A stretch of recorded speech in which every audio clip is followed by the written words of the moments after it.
Had her and her mom lived alone prior to that? Yes. For how long?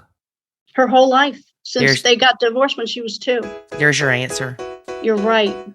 You're absolutely right. You're listening to the Nacho Kids Podcast, where we discuss all things step-family related. Real stories, real people, real help. Your hosts are the creators of the Nacho Kids Method and the Nacho Kids Academy Step Family Coaching Team, Lori and David Sims. Welcome to episode 129 of the Nacho Kids Podcast. You nailed it. Thank you. I've been working on it. Next, I'm going to do it in a British accent. Oh, no. Why? Have you been working on that too? I'm starting to work on that tomorrow. Okay. Well, then do it next time. I wasn't going to do it today. I don't want you to run off all of our British listeners. Why, David? Before we introduce our guest, I do want to make an announcement for the winner of this week's Sylvia Krakauer Nacho Kids Academy Scholarship, and that person is Eva C. Congratulations, Eva. Woohoo, Eva! Las Vegas. Eva, Las Vegas. No, it's Viva. Oh, my bad. Eva, look for an email from us, and we will get you started. That's right. David, I had mentioned the other day that my son didn't know what he wanted for Christmas. I know where this is going. And you said, don't get him anything. Just spend that money on kids on the angel tree. Exactly what I said. You would have never said that about your kids. Why are you talking about my kids? Because that's how this works. We're not having a conversation about my kids, having a conversation about yours. He said he didn't know what he wanted for Christmas. This has nothing to do with my kids. But you're wanting me to do something to my kid that you would never do to yours. Actually, I was wanting you to not do something to your kid. Well, same difference. But here's the thing. You didn't nacho. I didn't ask for your input. I've transcended nachoing. What's that mean?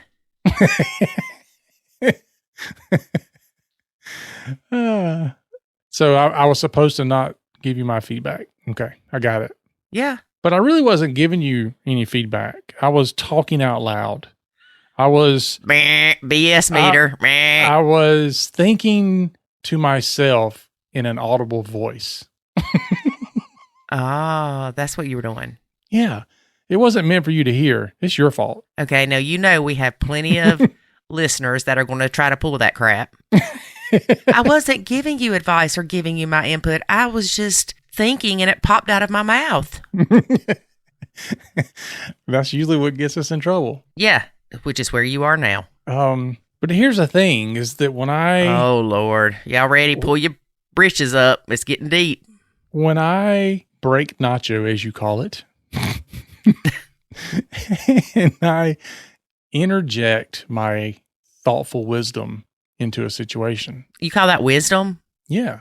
Oh. Because in 99.999% of the situations, your son agrees with me. That's just because he's a button pusher. No, it's not. In fact, if I were to go to him and say, Jackson, since you don't know what you want for Christmas, what do you think about us getting some angel tree kids and buying some stuff for them this year? He would say, that's a fantastic idea, stepdaddy. I wonder why my mom didn't come up with that. No. He would not say it like that if he did agree with it. He would just go, all right. Yeah, you do have that one correct. See, you were wrong. I was not wrong. You just decided to be more accurate and not be as storytelling as I am. Whatever, David. It's that descriptive terminology that enhances reality. Man, you really are in your own world, aren't you? That's the safest place to be most times. That is true. We also have some good news. Go ahead, Pawpaw. My first grandson, my first grandchild, and first grandson has come to us. Yes. He has exited the womb. Through hard labor. Very hard labor. He has entered the world. Man. Yep. So he's here. I'm super excited And unfortunately, I can't go see him because they haven't fully released him from the hospital yet. He's got some things going on, but, they're taking care of him. And we have seen him, though. Well, yeah, we've seen him, but I can't, like if I had my way, I'd probably like after work every day, I'd probably drive an hour to get to see him a little bit. Yeah. Sweet baby. He's so cute. He is. He looks like his mama. Even though I hadn't seen him with his eyes open yet, except in pictures. Apparently, he takes after his stepmom and likes to sleep. His step-grandma. Oh, I said stepmom, didn't I? Yeah. We don't have one of those yet. David. He will not have one. Which reminds me of a conversation that we were talking about with your oldest triplet, Branson. Okay. He said that he had met someone at a bar or something, and that she was older. And he told this to you, not me, but he told you that he really enjoyed the conversation because she was more mature, and how he has trouble finding girls his own age that are as mature as he is, or as he thinks he is. And then he divulges that this woman that he enjoyed the conversation with has kids. And we were like, no! Yeah, run! Don't you do that. Did you not learn anything from us? I know. Don't make me have to make you apply for the Nacho Kids scholarship. Yeah, because you ain't getting in there for free, buddy. That's right. Oh, man. No, and, our kids they've seen the good and the bad and the ugly for sure. So I don't know they'll be quick to get into that. But I was the good, you were the bad and the ugly. But, oftentimes, and you and I did the same thing. Oftentimes you look at everybody else and you go, oh, yeah, but I can do it better. I can do it easier. I can do it quicker. We did the same thing when all these people were telling us, run. Yeah, be careful. And there's a lot to it. And you better know what you're getting into and blah, blah, blah. And we're like, we got this. And we really don't want to discourage anybody from getting into a blend, except for our own kids. Well, it's kind of, walk in with your eyes wide open on both sides. Because sometimes we see that where one person kind of has that, or they have been misled by the small fraction of step families who just have it made. I mean, they just fired on all cylinders. You hear these stories where somebody comes out of a step family. They're like, dude, our step family was awesome. I love my stepdad. And everybody got along great. It was fantastic. And then they get into a step family and they're like, oh my gosh, what is this? Rainbows and Unicorns step family that you refer to don't always tell people that they're tripping on acid. Yeah. I mean, to a large degree, I didn't have any intentions for my kids to see the problems that you and I were having. But it just got to the point where you couldn't hide anything anymore. It just completely spilled over into everything. Like, I didn't care if the mailman knew we was having problems, or mail lady, mail person. Yes. Now, one thing we did not do was go on Facebook and talk crap about each other. Oh, Lord, that's a whole nother thing. Like, that irritates me. Yeah, you don't want that popping up in your memories 10 years from now when things are great and all of a sudden it pops up in your memory. Yeah, my husband sucks and he doesn't parent his kids and blah, blah, blah, blah. Yeah. Well, you're just adding to the problem because, I mean, no matter how bad things were at home, even though people close to us knew what was going on, I didn't want everybody to hear what was going on. I didn't want you going out there and blabbing all over Facebook about it. It adds to the problem. Instead, I just created a website. Yeah. Go out there and start Nacho Kids and tell everybody. No, but we were on the other side of it by then. It's just, man, it adds so much more anger and resentment to an already bad situation when you do that. Mm-hmm. Yep. All right. Well, let's talk about our guest today. Okay. Our guest today is Kathy. Hey, Kathy. Hey, David. We're so stupid. She has a grandkid the same age as her stepkid. Wow. Yeah. She's been blending 5 years, has 6 stepkids, 2 bio kids, and a grandson. Stepkids are ages 43, 40, 39, 38, 23. Those are all boys. And stepdaughter 9. Wow. I'm just like, wow. Uh-huh. The hardest part of her blend right now Starting over. is her partner does not nacho her grandson. Really? Now that's a first. Mm-hmm. Well, it just goes to show that this whole blended dynamic has challenges at every stage. Oh, yeah. Yeah. These people live. All right. Listen, folks. I'm listening. If you are the person that thinks this ends when they turn 18, you're going to be in for a rude awakening. Like a slap in the face. Like a slap in your mama's face. That's how rude it's going to be. It's going to be so rude. Your 5 generations from now is going to feel it. Yeah, that kind of slap in the face. It doesn't end. It just changes. And some things come back around in cycles. Like, for example, we have been enjoying a time where there's not a lot of interaction with the ex on my side because my kids are grown. They've moved out. They've started careers, blah, blah, blah. Well, guess what? One of them has a son now. And guess what that brings about? Bio mom. It brings about the bio grandmom. Oh, yeah, darn it. Whatever she is.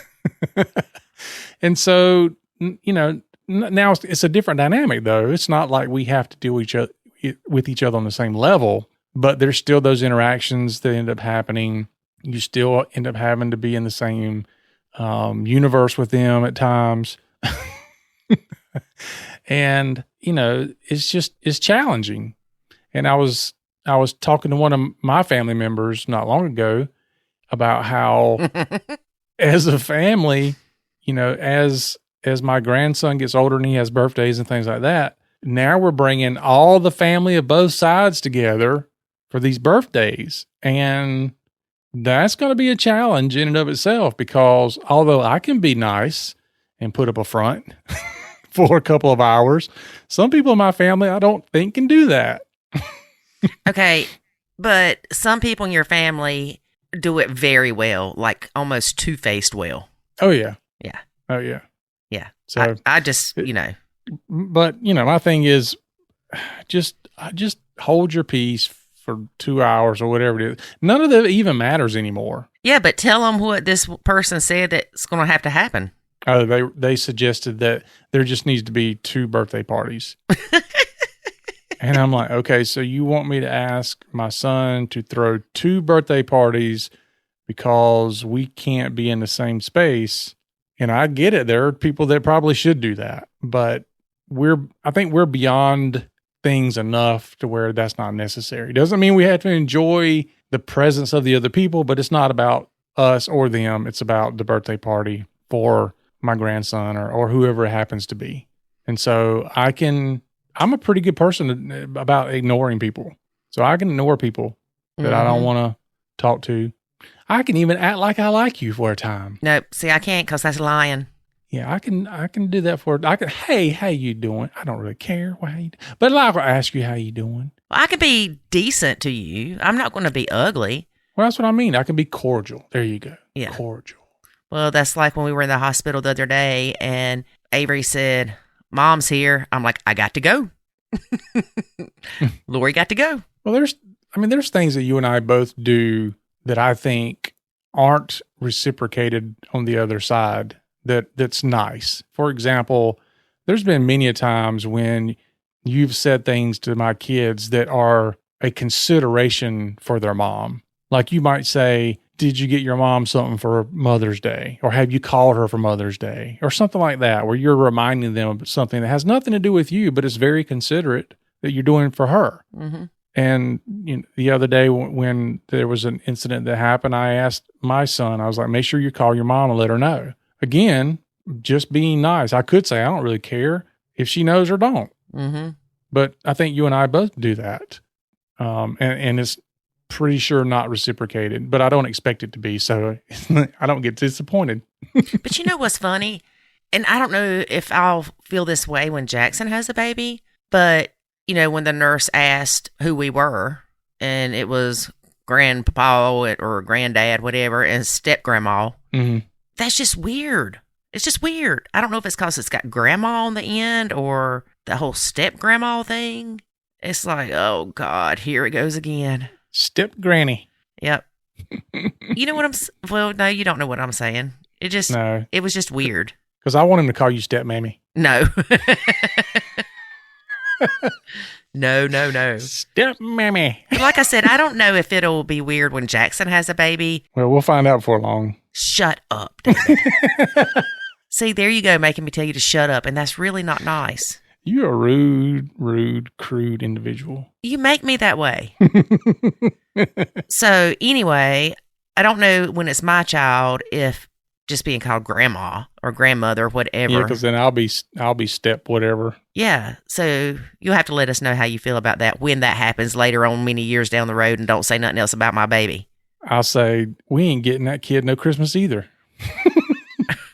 And you'll be like, you need to feel that way about your grandkids. I've already bought Gideon's Christmas presents. I know. Sometimes I think you're more excited than I am. Yeah. I'm excited to spend time with him. You're excited just to buy junk. No. There's a difference. I'm excited to spend time with him. You look at it as, oh, here's a license to shop. David. All right. I don't want to tell y'all too much about our guest today. So we're just going to jump into this because David and I have been talking way too long. All right, here we go. But first, here's a word about the Nacho Kids Academy. There is a way to save your sanity and your relationship, and it's called the Nacho Kids Academy. In the Nacho Kids Academy, you will learn the skills and knowledge to properly nacho, techniques to handle step-family challenges, ways to improve your communication, and much, much more. Visit NachoKidsAcademy.com and sign up today to join other step parents who are seeing the life-changing benefits of nachoing. Again, that's NachoKidsAcademy.com. Today we have stepmom Kathy. Hey, Kathy, how are you? Hey, Lori, how are you? I'm great. Doing good. Tell us how long you've been blending and how many stepkids and all that happy stuff. Okay, so we've been blending a little over 5 years, and my children are grown, but my stepkids range from 43, I think he is this year, all the way down to 9 years old, and there are 6 of them. Do what? Yes. So my husband he had children early in life, starting when he was 19 or 20. He had 3 children four boys with his first baby's mama, his first wife. Okay. Then with his second wife, he had 1 boy. And then he married a woman 30 years his junior. Yes. And they had a baby because she just had to have that 1 baby. So that is why I have a husband who is in his late 60s and a stepchild who is 9. Okay, so I just did the math in my head. Mm-hmm. He was 57, 58 when stepdaughter was born, and so the baby's mama is 28, 29? At the time she was born. Holy moly. Yes. So I guess she was a graduate student in one of his intern programs, and they just fell in love. So, yeah, they had little stepdaughter, and she is the only. I mean, I see his other children at family gatherings, and there's a college age son who just recently graduated college. So we had him the first year or two. We were together in the summer, and I got to know him a little bit. But the only child of his that I've had anything to do with, too much is the 9-year-old. Right. She's at home during his custody times. Okay. And how often does he have her?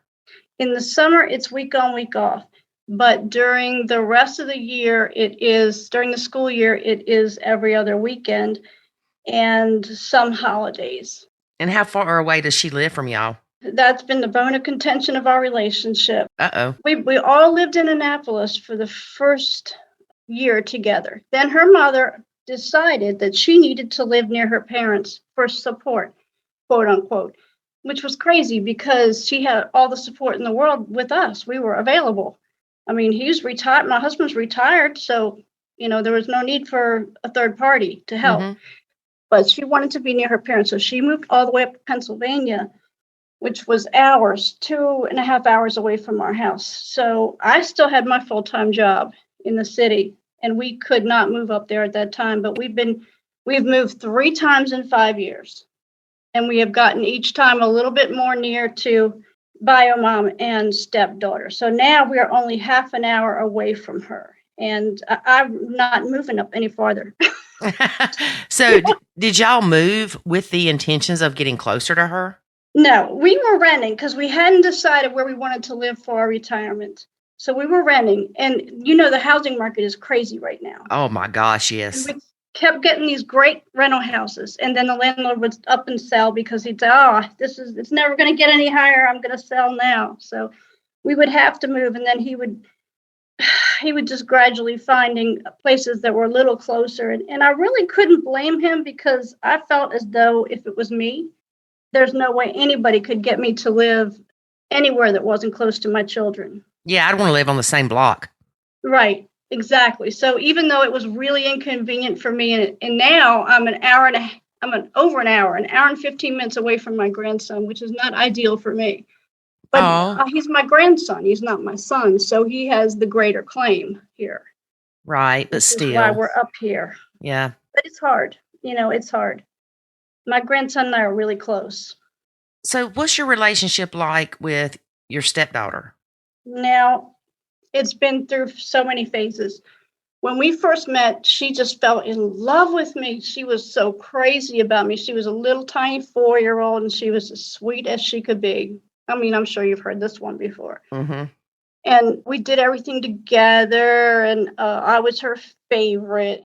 We had a lot of interests in common. We both like to craft and make things. So that was, kind of a natural way for us to bond. And as time went by, I don't know what's going on with Biomom, because she always acts respectful to my face. But I got a feeling there's something else going on now, because now she comes in with all this anxiety, and she can't say what she feels around me. She says she feels uncomfortable with me in the house. And this is all kind of new. So it's gotten gradually harder as she turns into a young lady. But she can't say exactly why she doesn't want to be around you. Well, she feels jealous, and she didn't feel jealous before. Before, she was more jealous of my time. So if my grandson was over, she would cry and try to take his place.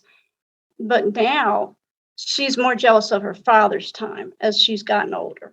And she just wants to be the number one lady of the house. So she's going through that where, she wants to be the one that makes the decisions. And I'm constantly having to say, you don't live in my bedroom. This is not your place.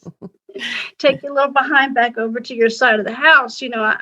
I've always tried to have boundaries with her, and she seemed like she was good when she was younger, and now she's kind of challenging all those assumptions that we had that things were going to be okay. And she's developed a really severe case of anxiety. So last 3-4 school days, she hasn't even gone to school because she said her anxiety is too bad to go to school. And it's killing me, because if it was my child, you go to school. If you feel anxious, if I have to sit next to you so that you attend school, you attend school. So does she have any siblings at all? Well, yeah, she's got the 4 boys, but they're all adults. Yeah. I'm sorry. I meant on mom's side. Are there any other siblings? Mom's side? No. Now, mom, after she got divorced from my husband, she found herself another man that's a similar age. Yeah. We can all come to our own conclusions on that. Yes. Maybe it's daddy issues. I'm not sure what's going on there, but that seems to be where she's comfortable. And I don't think she will have any more children because his children are well grown too. Yeah. So is there anything that changed that you can pinpoint as to why stepdaughter would start acting this way? Did y'all move and then closer and then all of a sudden she started changing a little bit, or? So I retired in August, and I think that's where some of the trouble started, because I'm home now. and I never was home. I worked more than full time. I worked probably 50 to 60 hours a week as a police detective. And so I really didn't see her that much because I would schedule overtime just so they could have that time together. I had to work some overtime anyway, but I would put it in a time when they were going to be together because, then they could just do things together. And to be quite honest, I really did not want to raise another child.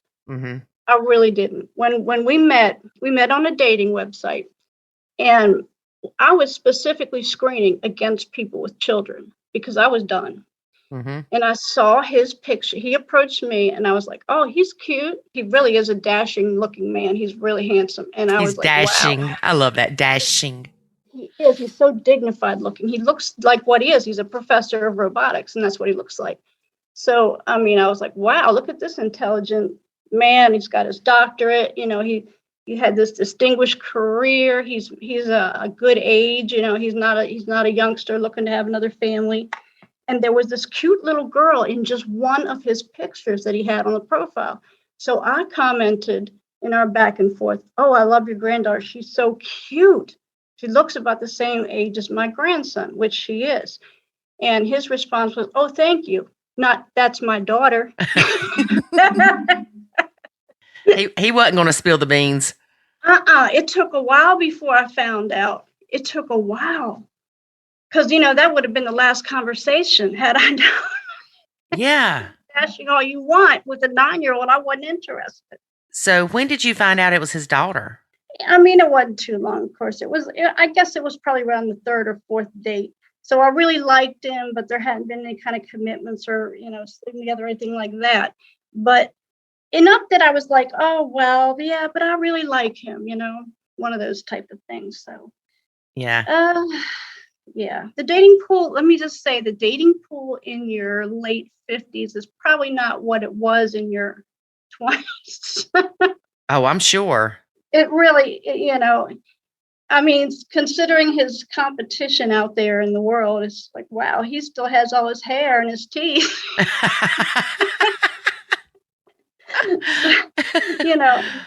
He's still in good shape and all that. So, a lot of guys his age are just not. Yeah, you've got to weigh I don't want to say options, but weigh what's important to you. Is it more important that he has teeth or that he has a daughter that's the age of your grandson? Right. And our reason also, okay, she's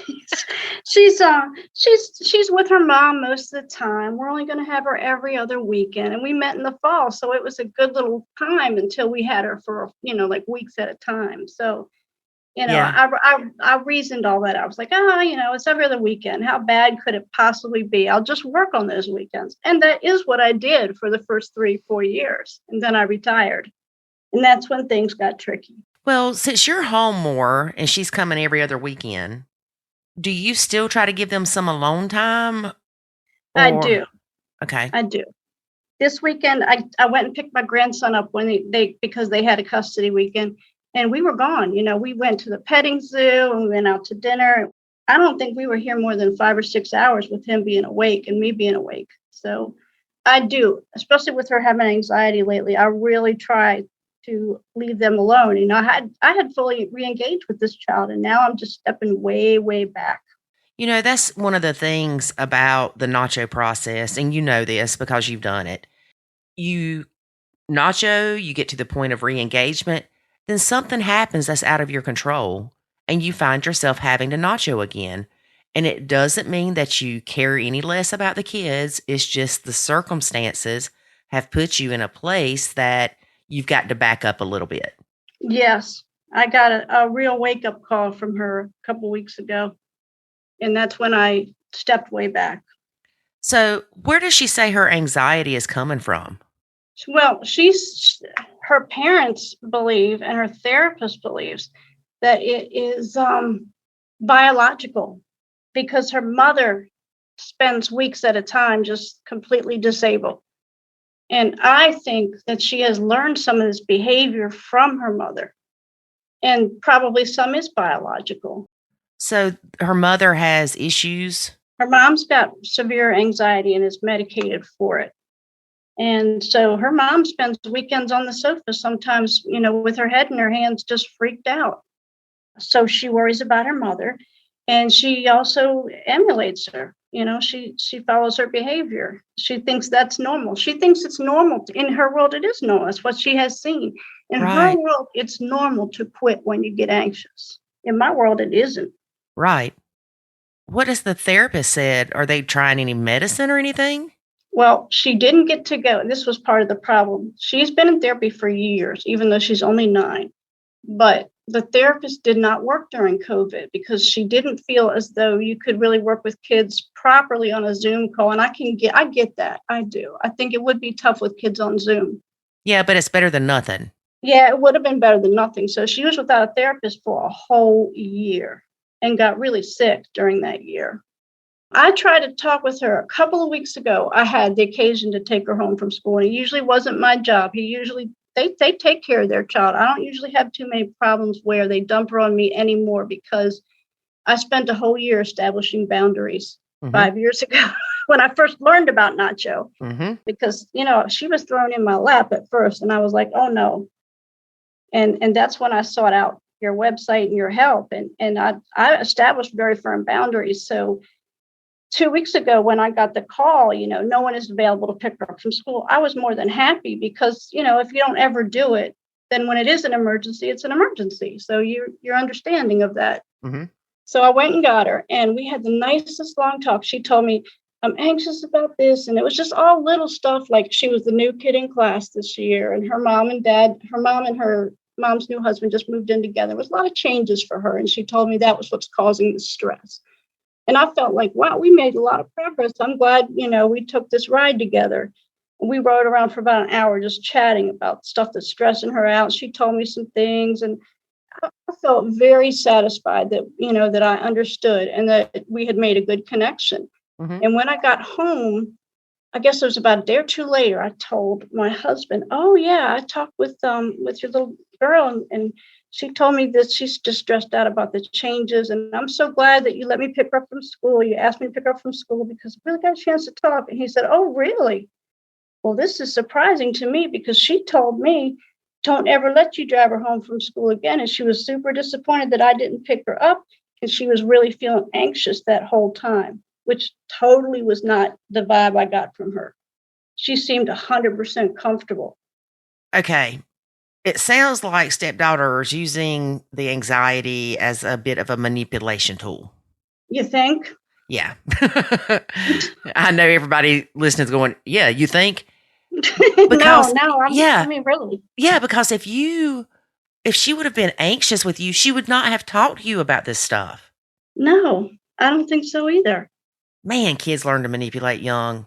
And I was so puzzled. At first, I believed him. I was like, oh, wow, that's terrible. What can I do to make her feel more comfortable? Then I thought about it, and I told him she's triangulating us because she told me during the conversation that she felt the most comfortable with me. So she said some negative things about him and Biomom during the conversation, which I don't repeat because I think that's just a way to tear people up. Yes. But he repeats everything that she says about me, and that's probably not a good idea. Right. Yeah, and you've got a good point. When you repeat things that she tells you that's about her parents, it tears them up. It tears them up, and it's going to tear up your relationship with her. Yes. If they confront her with it. Which they will. Well, and I'm sitting here wondering, since you thought things went so well, and she's telling your husband a different story, I wonder if you both talked to her about that day you picked her up, what her response would be.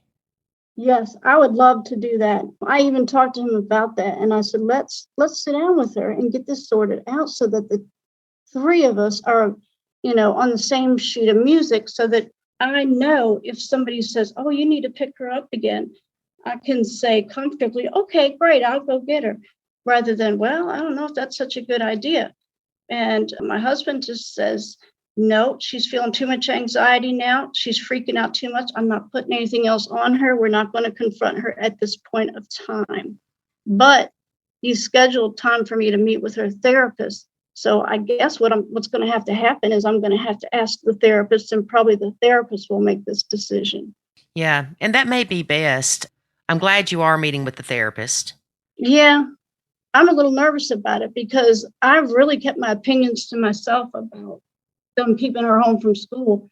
But the therapist's you know how therapists are.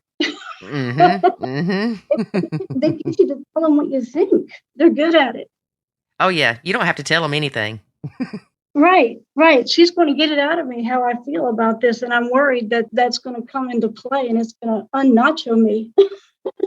Well, when I said I was glad you were going, I was thinking about the whole nacho thing because you are kind of back at a place that you're teetering on. Where do I go with this? I thought things were still good. Apparently they're not. Do I nacho supreme again? Do I nacho light? What do I do?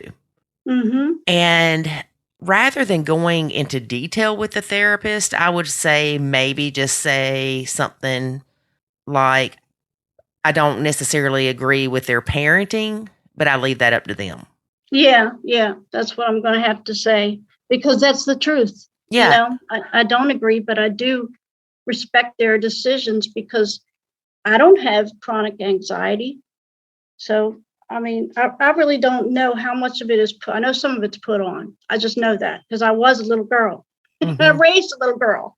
Mm-hmm. So I know that all that is not real, but some of it probably is. Well, but you saw an example of something's not right. Mm-hmm. She can't play, oh, I'm comfortable with you and I'm sharing things with you to, oh, don't ever have her pick me up again. I hate her and don't want to be around her. She makes me anxious. Right. Not that she says she hated you, but you know what I'm saying. No, but she hated the idea that I was going to pick her up. And she's so funny acting now. She's so funny acting. I mean, last night we had her with us and traditionally, she and I always on Sunday night would do an activity together. And the rest of the weekend was with her dad. But usually Sunday night was our time to do a craft. So I had put aside these Halloween signs for her to paint with me. Mm-hmm. And I don't know what she did with them, but she was painting something else by herself. And it was a little sign that said, "My family." And I said, "Oh, you decided to paint something else?" She said, "What are you talking about?" I said, "I thought we were going to do the Halloween signs." She said, "I don't know what you're talking about." Like I never gave her Halloween signs 5 days ago. Like it never happened. Uh-huh. And just the fact that she's painting this sign that says "My family," it was just like, in your face, Miss Kathy, in your face. Yeah. And yes. I can't tell you how hurt I was. And I shouldn't have been because she's a 9-year-old, but it just hurt my feelings. I was like, oh, I feel so hurt. Well, it still hurts. It doesn't matter how young they are and how old we are. And it's okay that it hurts. If it didn't hurt, I wouldn't say you didn't care, but well, I guess if it didn't hurt, you wouldn't care, huh? That's true. If it didn't hurt my feelings, then I wouldn't care. And I have always cared about her. Even when I just met her, she's the daughter of someone that I love. And as a result, she's important to me, Mm-hmm. Even if that's all she ever wants to be now is just that daughter of him and not anything to me. And I know, see, I don't know if you read my post about Mother's Day. Mother's Day was something. She was with her mom, of course, because that's part of their contract. But she came to see me 2 weeks later. She had a weekend with us. And she came in, she had a big smile on her face, and she pulled this poster out of her backpack. And it was beautiful. It was laminated, had little hearts on it, and there was a photo of her in the corner blowing little heart kisses. And on the back of it, she wrote this beautiful letter about how much she loved me, and she was so happy that I was in her life. And she gave it to me. She said, "Happy Mother's Day." And then she said, "I know it's late, but I had to hide this in my backpack for 2 weeks so that my mother wouldn't find out that I made one for you as well as her." And that kind of gave me a clue as to how much stress this little kid is under. Yeah. So it could very possibly be loyalty binds that she's struggling with right now. That's what I suspect. And that's really sad. Yeah, but think about it. She may have these loyalty binds with her mom to where she doesn't want her mom to know that she had a nice time hanging out with you the day you picked her up. So she thinks your husband may feel the same way. He does. He gets so jealous. She's going to tell him, "Oh, no, I'd rather you pick me up. I don't want Miss Kathy picking me up anymore." Yep. That's got to be part of it. Yeah, there's something going on. And when did her mom get remarried? Are they married yet? I don't know, but they just moved in together probably right around 3 or 4 months ago, right when the trouble started. You know what? I didn't even think about that. Mm-hmm. Had her and her mom lived alone prior to that? Yes. For how long? Her whole life, since they got divorced when she was 2. There's your answer.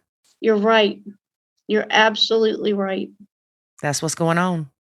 She feels like she's lost her mom to this man because they're living with him. Mm-hmm. She's afraid she's going to lose her dad to you because all of a sudden you're home more often. That's right. And now she's doing all this acting out because she's lost both of their attention completely. Mm-hmm. Oh, you should be a detective, Lori. Hey, you were the detective. No, but you know how it is. You can't figure out when it's you. When it's other people, it's so much more clear, isn't it? It is.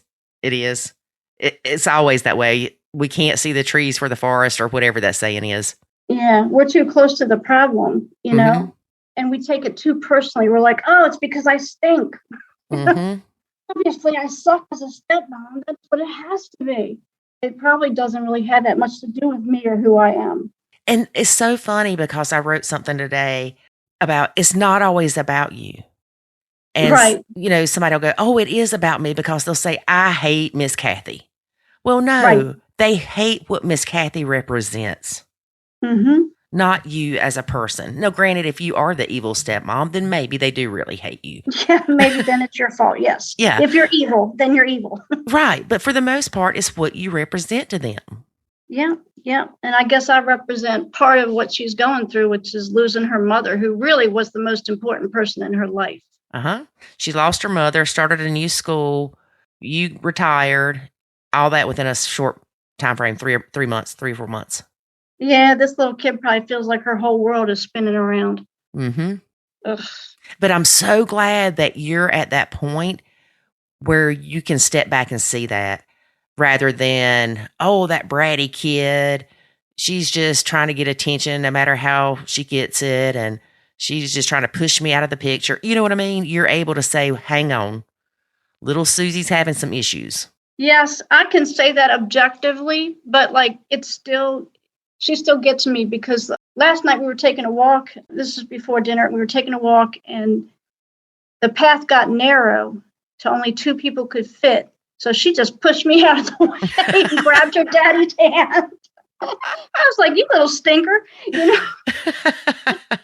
So even though objectively, I know that you're right, and I know, it's nothing to do with me, and that eventually it probably will resolve somewhat.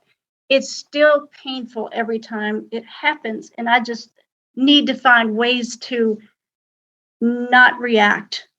Right. Or keep my reactions to a minimum at least. And it may be more painful now because you had re-engaged. Versus when everything was crazy. Yeah, it hurt, but not as bad.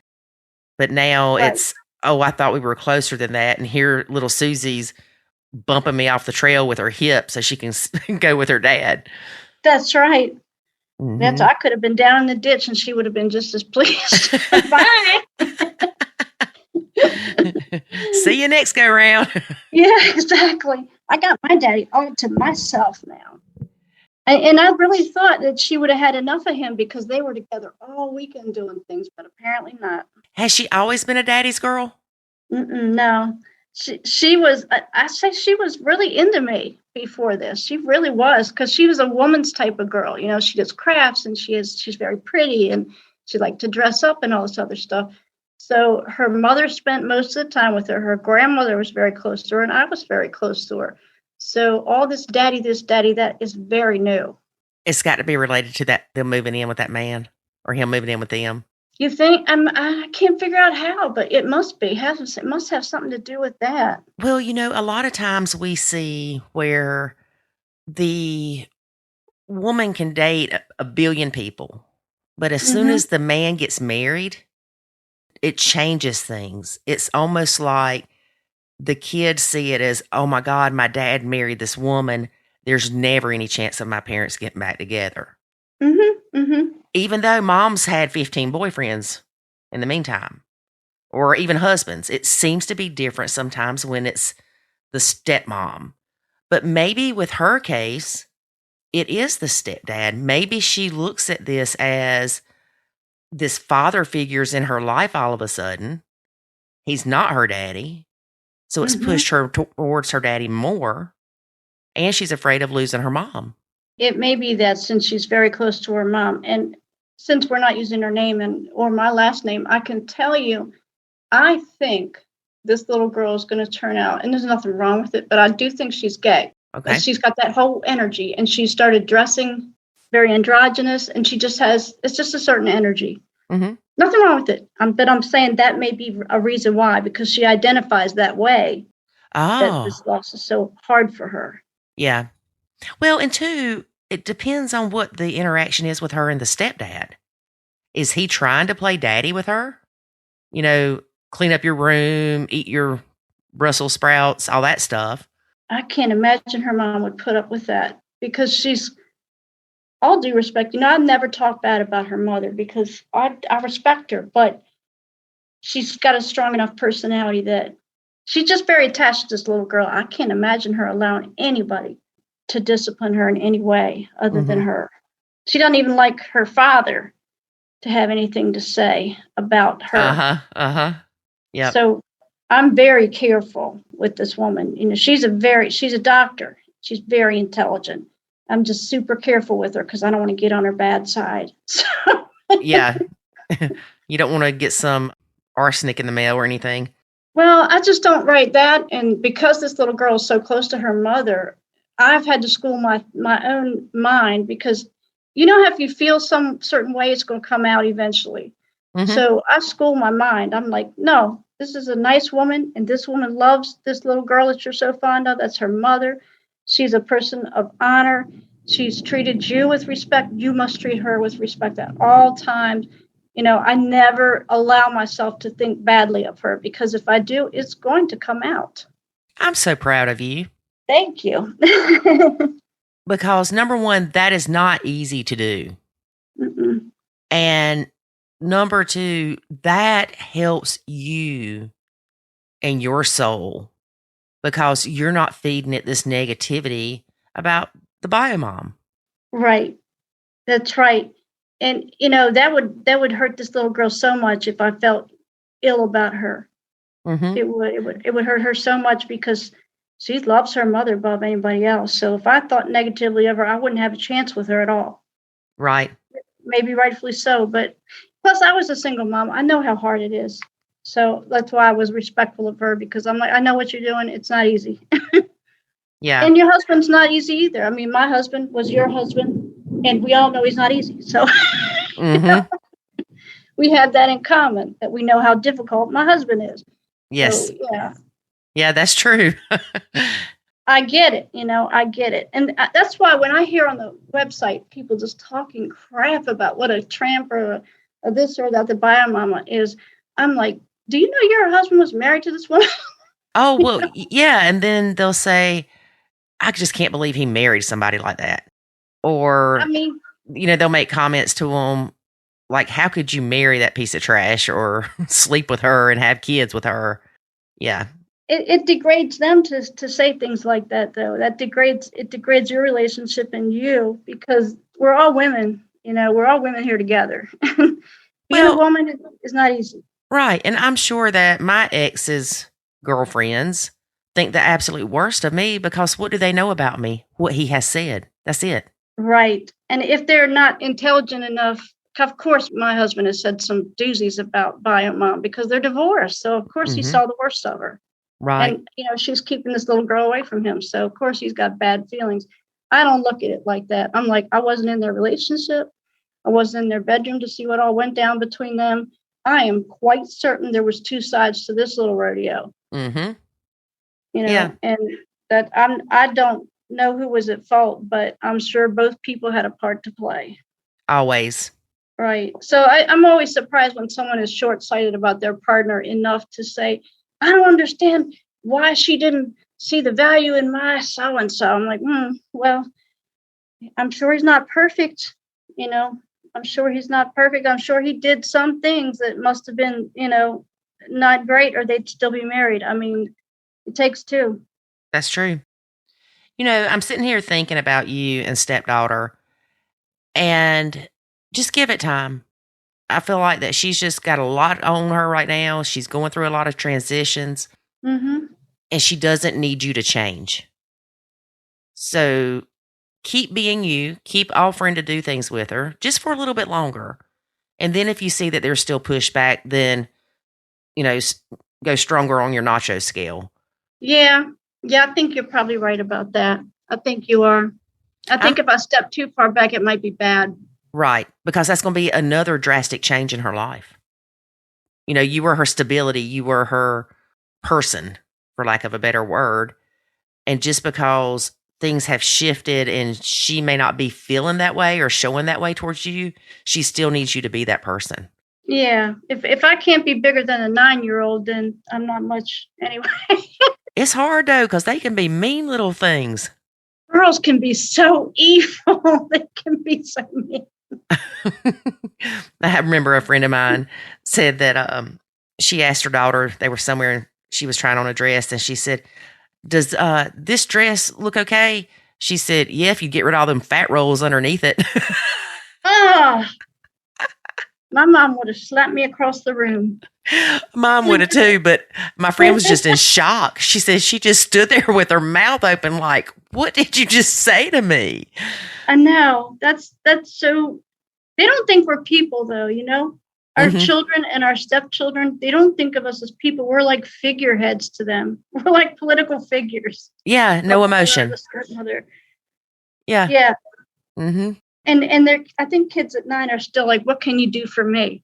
They're not interested in how they can assist you and your emotions.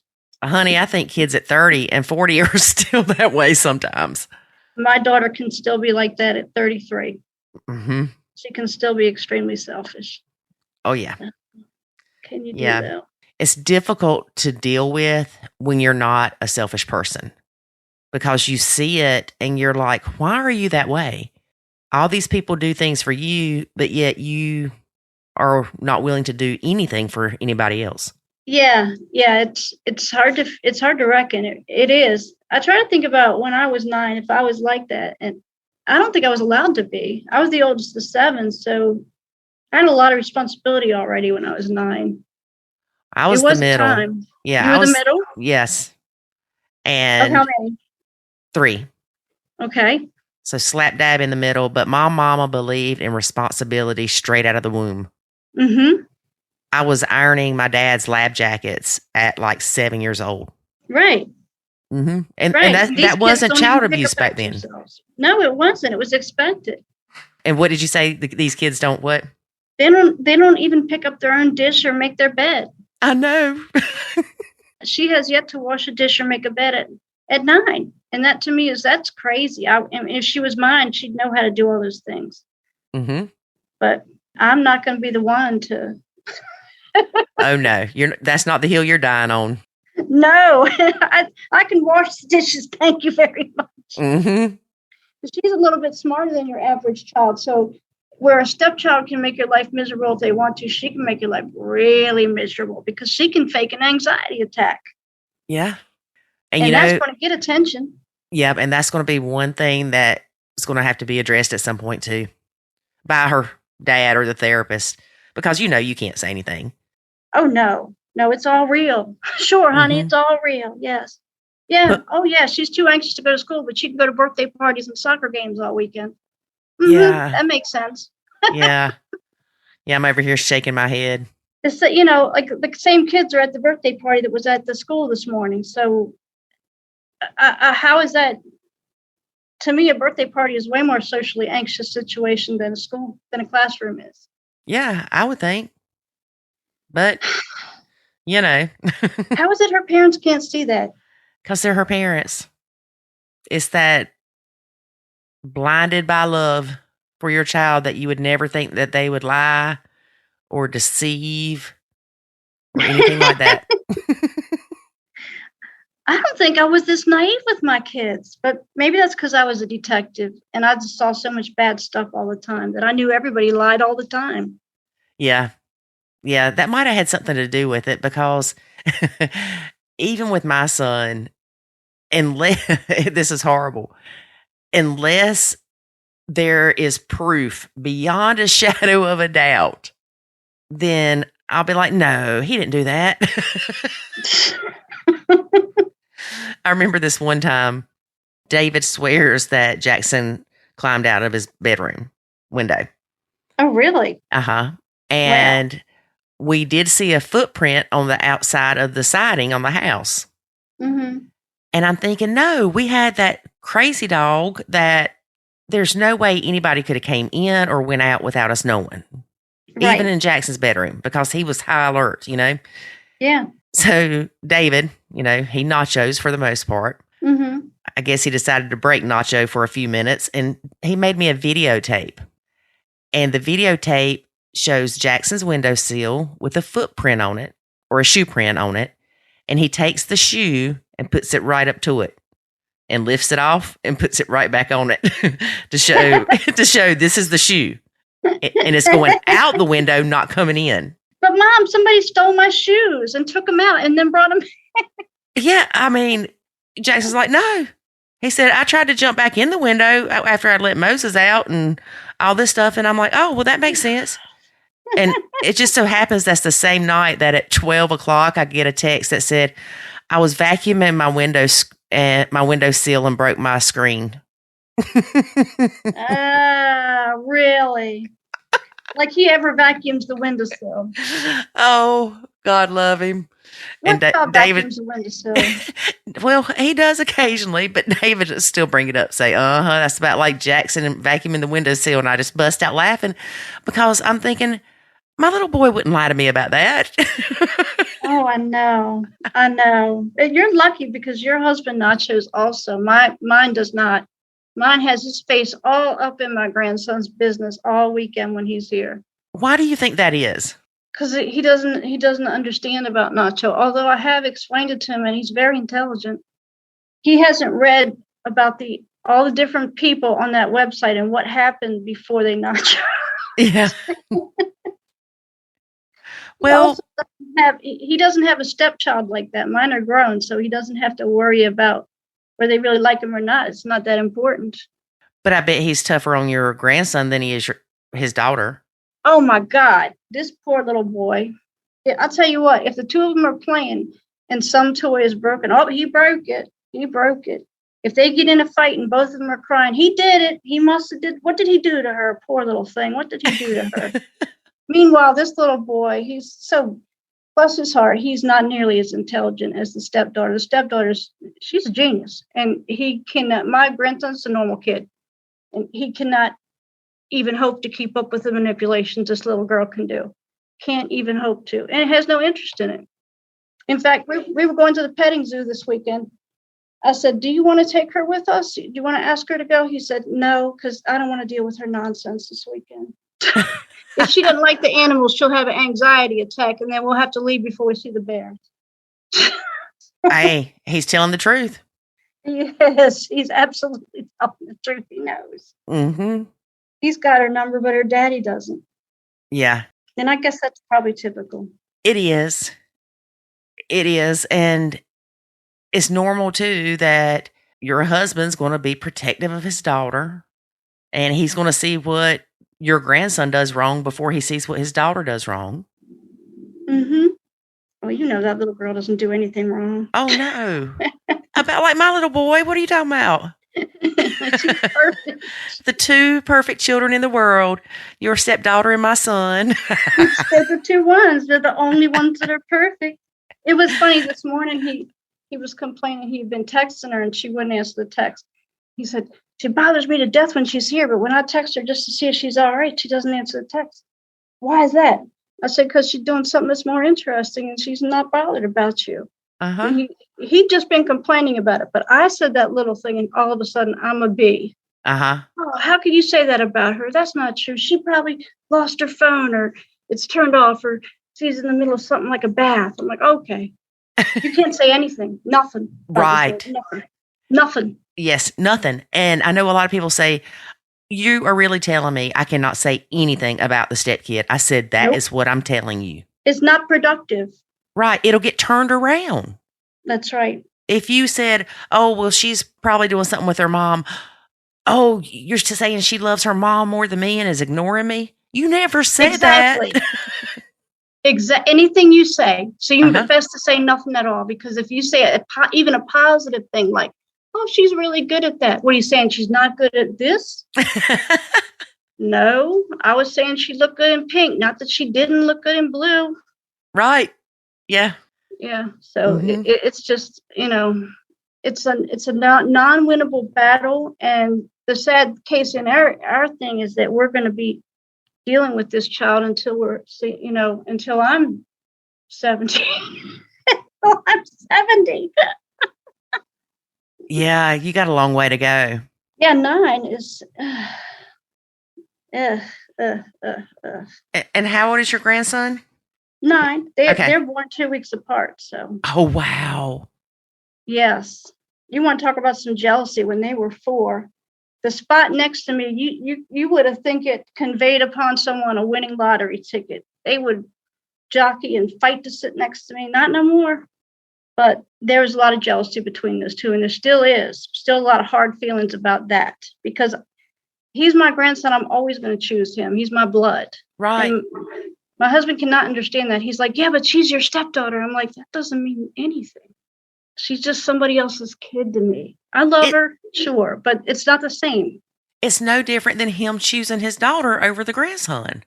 But he doesn't think that. He thinks that because he's not close to his grandchildren. See, he has a pile of grandkids. There's probably 15 of them. Oh, and wow. He's not close to any of them. They all live in Florida.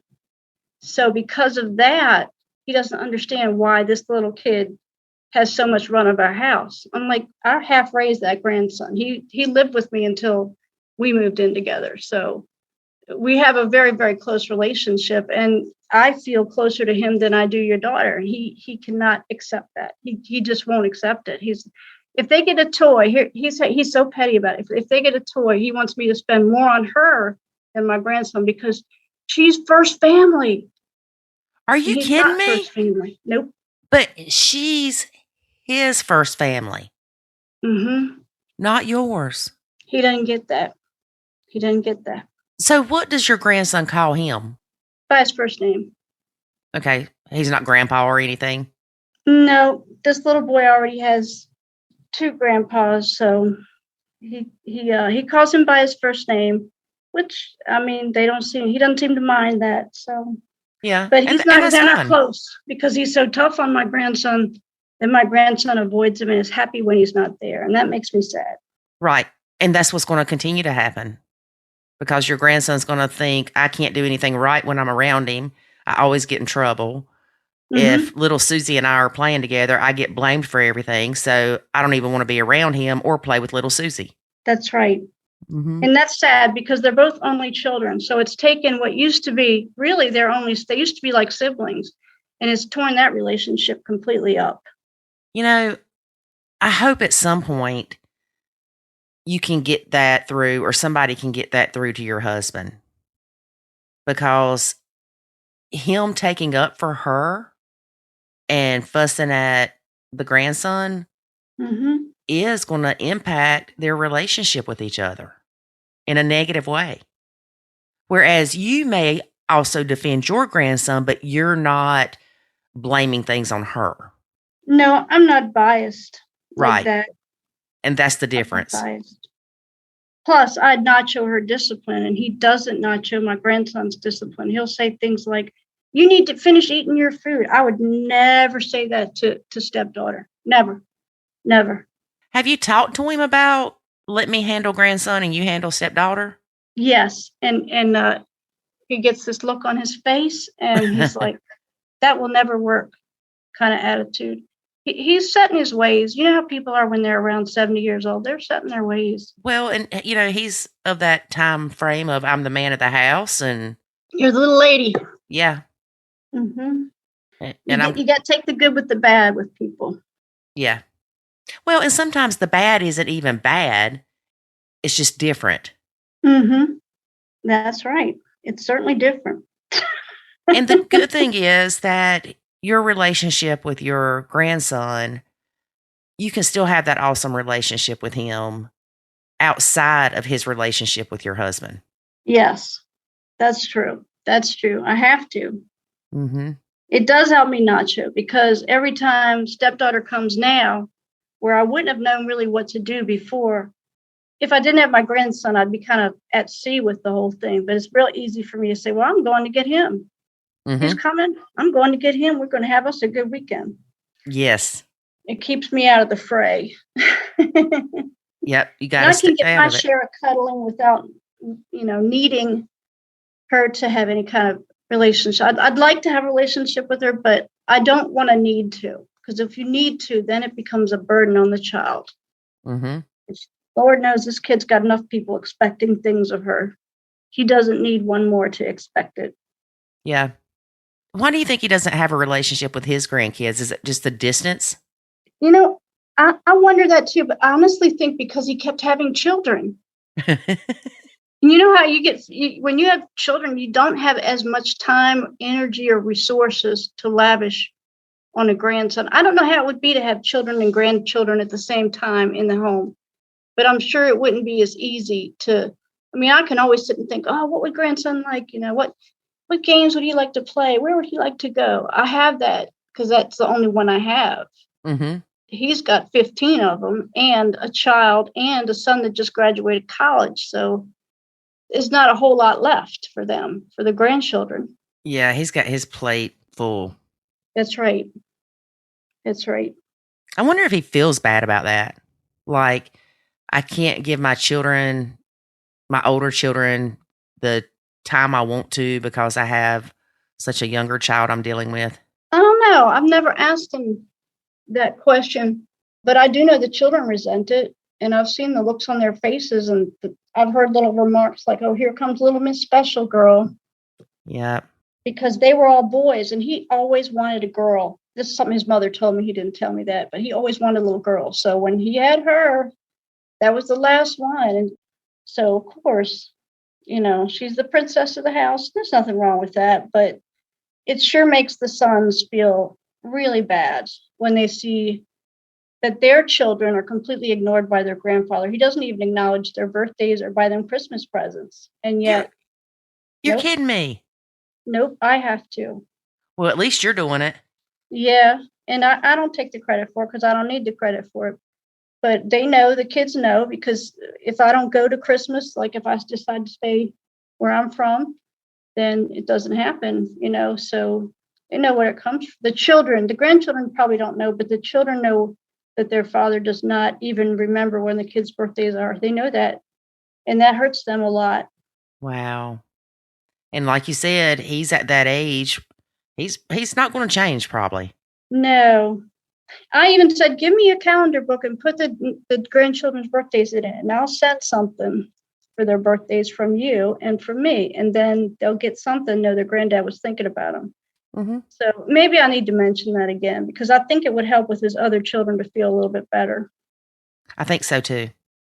Because I know I would be hurt if my parents didn't remember my children on their birthdays and Christmas. And they always do. My parents always remember them. Yeah, it's funny. My niece's birthday is 5 days after mine. Mm-hmm. And my mom and dad raised her basically the first couple of years of her life. And then my mom ended up raising her from teenager on until my mom passed away. But my dad will put something on there for her birthday on Facebook, say, and then she'll say, thank you for my present, or thank you for taking me to dinner. And I'm like, you didn't even tell me hey on Facebook or happy birthday on Facebook. That's the same as my parents. My mom planned my daughter's birthday party for this weekend, and I had nothing to do with it. She invited me to my own daughter's birthday party. Well, there's something good to be said about that. First, you were invited. Second, you didn't have to pay for it. And third, you didn't have to plan it. That's right. I don't have a problem with it, but it's just funny to me, Yeah. And I'm glad, because kids need their grandparents. They really do. It's a constancy in the world, to have your grandparents. Yeah, and it makes me sad to think about with Jackson, because my dad honestly has been so consumed with my niece and then my niece's baby that's now 7, that he never had time for my son. Was she older or something? My niece is 23-ish, but she had a baby when she was 17. Oh, okay. And then my mom died a year later. Oh, I'm sorry. So my dad, always had to help. And he would go get the grandbaby, well, the great-grandbaby, and keep her for the weekend. Or when my niece started school, he kept her for like 6 months almost.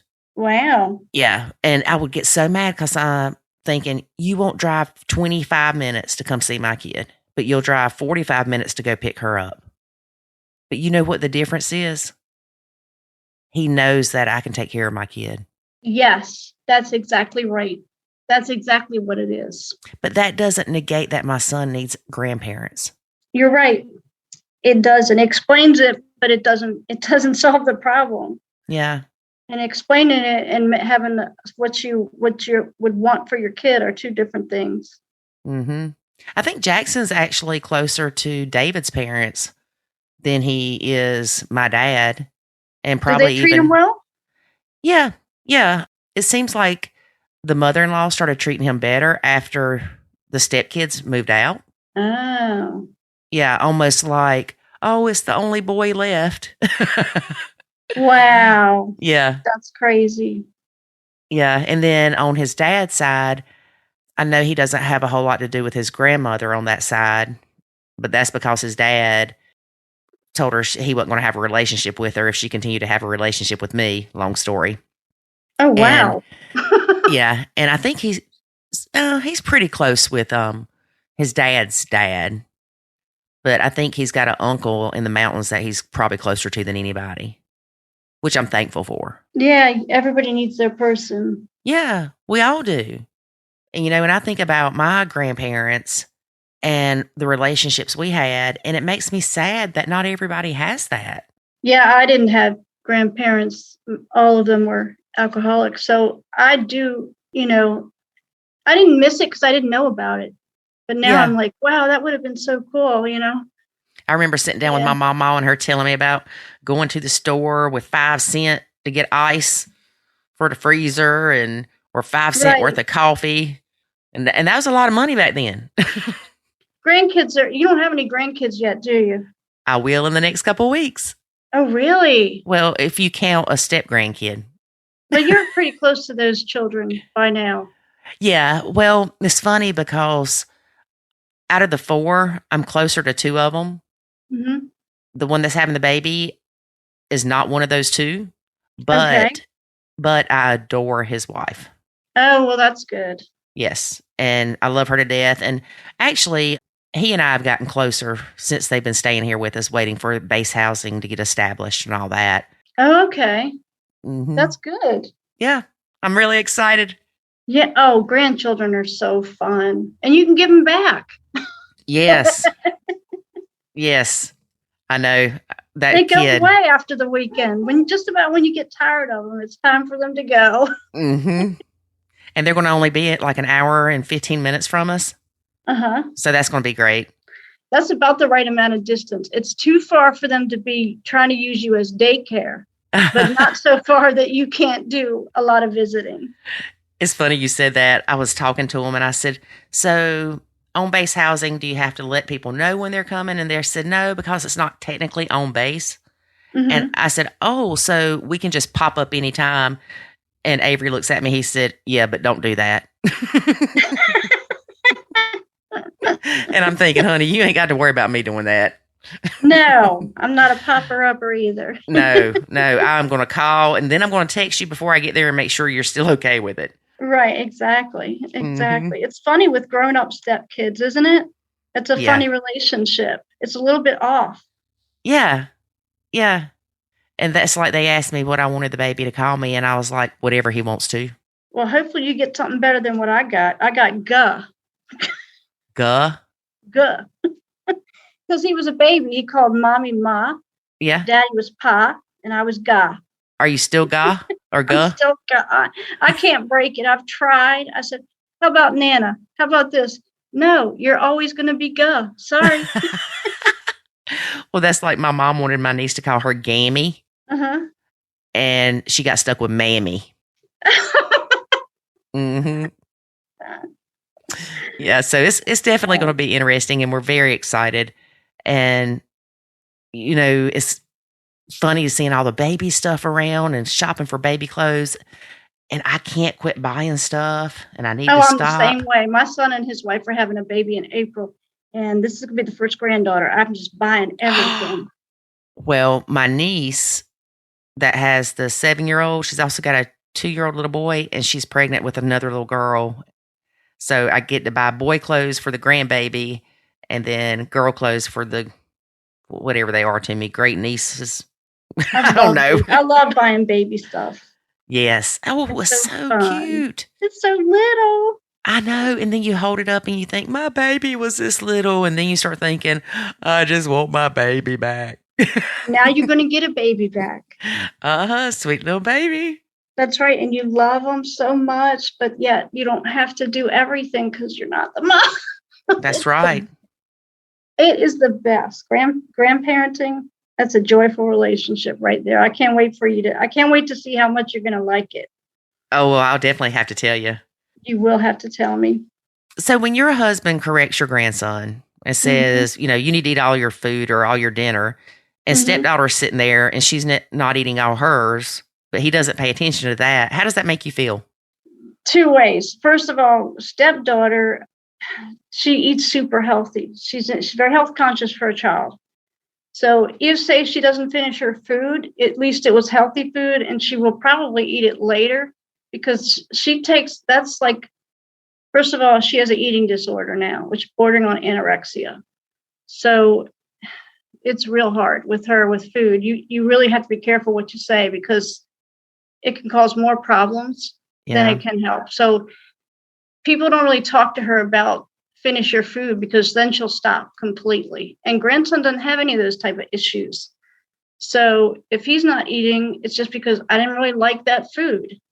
So I get why, if the children were like equal in his eyes, I get why he might say something to him, but not her because of her issues. But at the same time, he's a child and he doesn't understand that. So I feel like he feels like unfairly wrong. He's like, why is he getting on my case about this? And she can sit there and play with her food for 2 hours. Have you talked to him about it, about why there's a difference? Yes. I've said, look, just let me cook for him because I know what he likes, which is like 5 things and that's it. Yeah. And he can have his grilled cheese or pizza and you and her can have your vegan, low calorie tofu yuck and everybody will be happy. Yeah. Well, have you said anything to grandson about the differences? He knows. Oh, he knows. You don't have to tell him. He'll tell you. He'll tell you. Don't say anything to her about this or that. In fact, this weekend she was painting. She went in the bathroom and she must have been in a hurry because she wiped her hands on the towel with paint all over and got paint all over the new towels. So he found it. Grandson found it. He came running out with it in his hands and said, hide it, hide it. I said, why? He said, you know how upset she gets. Let's soak it and then wash it. But don't tell her that she got paint on the towels because she'll probably have an anxiety attack. We don't want that, do we? So you never have to tell him anything about any of this because he gets it. And he's not making fun of her. He's stating it as a fact. He's sticking up for her and trying to help her. Right. Yeah. And he mostly always does that. They fought a little bit when they were like 5 or 6, but now they just don't anymore. He just feels sorry for her because she's going through all this stuff. I feel bad for her too. I do because, she wouldn't have learned to do this if at some point she hadn't felt it. So even if it's not always real, sometimes it is. Yeah. Even if she's doing it for bad reasons, it's still that she feels she has to do it is sad. Yeah, because I'm sitting here thinking, poor thing. And then when she's faking it, you're like, that's not good. That's bad. The kid shouldn't do that. And it's like, that's her escape, though. That's her safety feature. Mm-hmm. When things don't go her way or she gets overwhelmed, I'm having an anxiety attack. That just shuts everything else down. It makes things, I don't want to say easier, but familiar. That's the word I'm looking for. Yeah, that's her coping mechanism. And sometimes that's what people have to do until they learn a better way. Right. So that's where she's at now, and I just have to be patient. Yeah. And grandson is patient too. And that's the good thing about him is where she's rigid and upset, he's real flexible and floppy. So he's just like, kind of sucks that he yelled at me about my food, but I don't really care. At the end of the day, I'm going to eat what I want to eat, and my grandmother's going to stick up for me if he gets too tough on me. That's so right. He doesn't really like lose his mind over it. He's thinking, don't make me sick Ga on you. Is it Ga or Ga? Ga. Like Ga. G-A? It's G. He spells it G-A-H. Okay, so Ga, I guess. Yeah, Ga. Okay. Yeah. Yeah, he knows it's never going to go too far. He knows he and I are both the same. We'll put up with a few weird things that you say. We might, you're not going to jump off every time you say something off the wall, like, you got to finish 4 Brussels sprouts before you can get up. We might just look at each other like, whatever, psycho. Whenever he leaves the room, we'll just throw it in the trash can and keep on moving. You are enabling your grandson, and I love it. He's got to get some of the leeway, I know.